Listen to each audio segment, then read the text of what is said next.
Yayasan SMK Medika Samarinda bersama Dewan Pemerhati Pendidikan Kalimantan Timur dan Gerakan Aliansi Masyarakat Kaltim menggelar seminar pendidikan dengan tema meneropong arah pendidikan Kalimantan Timur 2025 hingga 2030. Pelaksanaan seminar pendidikan tersebut adalah rangkaian dari agenda hari ulang tahun SMK Medika Samarinda ke-15 yang berlangsung di Mall Samarinda Square Robinson di Jalan M. Yamin Samarinda pada hari Jumat 17 Januari 2025. Di acara seminar pendidikan tersebut, dihadiri 3 narasumber diantaranya Profesor Insinyur Bohari Yusuf, Dr. Abdul Rozak yang juga Kepala Sekolah SMA Negeri 16 Samarinda, serta hadir juga Dr. Sudirman Ketua Dewan Pemerhati Pendidikan Kaltim. Diketahui bahwa, perkembangan teknologi yang semakin pesat dan meningkat, sehingga membuat tantangan pendidikan semakin banyak dan kompleks, pendidikan di Indonesia selalu memiliki tantangan tersendiri setiap tahunnya. Kemudian tantangan terbesar, dunia pendidikan adalah upaya mengintegrasikan teknologi dalam pelaksanaan pembelajaran secara efektif, efisien, bijak dan tepat sehingga relevan bagi peserta didik.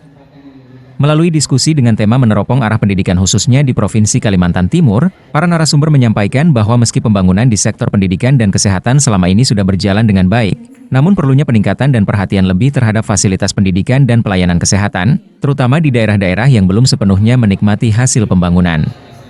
Diketahui bahwa, Kaltim yang memiliki APBD besar, belum sebanding dengan kualitas SDM-nya, hal ini menjadi PR untuk menggenjot pendidikan dari pedalaman hingga kabupaten dan kota.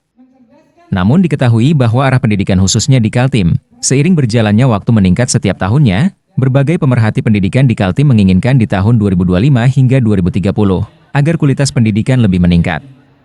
Kemudian Provinsi Kalimantan Timur yang juga menjadi ibu kota negara memiliki potensi yang besar, baik di bidang ekonomi, pariwisata, maupun budaya, sehingga wilayah Kaltim terbilang sebagai penghasil minyak dan gas bumi terbesar di Indonesia. Selain itu, upaya peningkatan akses dan pemerataan pendidikan tersebut pertama harus memberikan peningkatan sarana-prasarana pendidikan yang merata, dari pedalaman hingga kabupaten dan kota, kedua transportasi sekolah juga harus memadahi serta ketiga bantuan biaya pendidikan.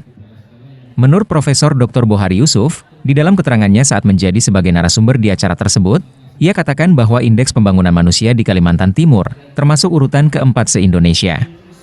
Lanjut kemudian, Bohari Yusuf juga memberikan apresiasi yang tinggi kepada SMK Medika, di mana sekolah tersebut selain memiliki banyak prestasi, juga merupakan salah satu sekolah yang bebas biaya atau gratis. Lihat dari indeks pembangunan manusianya, sudah urutan keempat di Indonesia. Kemudian PDRB-nya bagus. Oleh karena itu tidak ada alasan untuk tidak membuat pendidikan ini maju berkualitas, tapi berkeadilan gitu ya. Nah, yang harus dibangun itu saya selalu ada tiga komponen.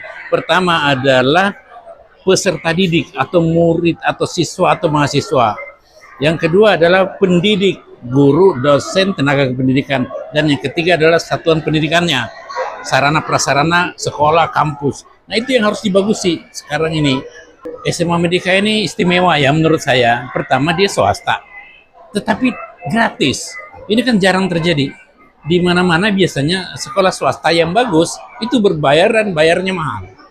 Nah, ini kan tergantung dari manajemen masing-masing ya sekolah. Nah, ini harus diapresiasi memang.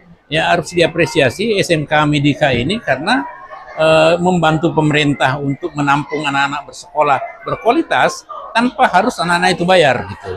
Sementara keterangan dari Ketua Dewan Pendidikan Kalimantan Timur, Dr. Sudirman, ia berharap kepada pemerintah Kaltim agar melakukan pemerataan pendidikan hingga ke pelosok-pelosok daerah, khususnya di wilayah Kaltim.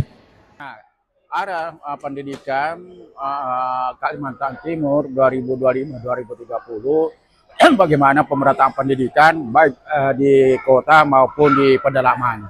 Nah, selama ini ada ketimpangan, terutama misalnya pendidik.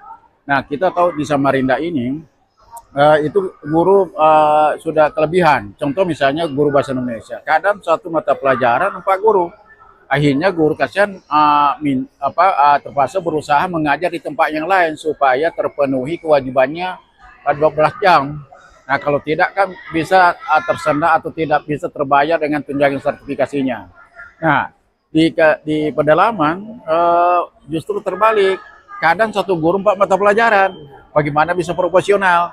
Nah, diharapkan Dewan Pemerhati Pendidikan Kalimantan Timur betul-betul ada pemerataan pendidikan baik kabupaten, kota Dari Mall Samarinda Square Robinson, acara seminar pendidikan dengan tema meneropong arah pendidikan Kalimantan Timur 2025 hingga 2030.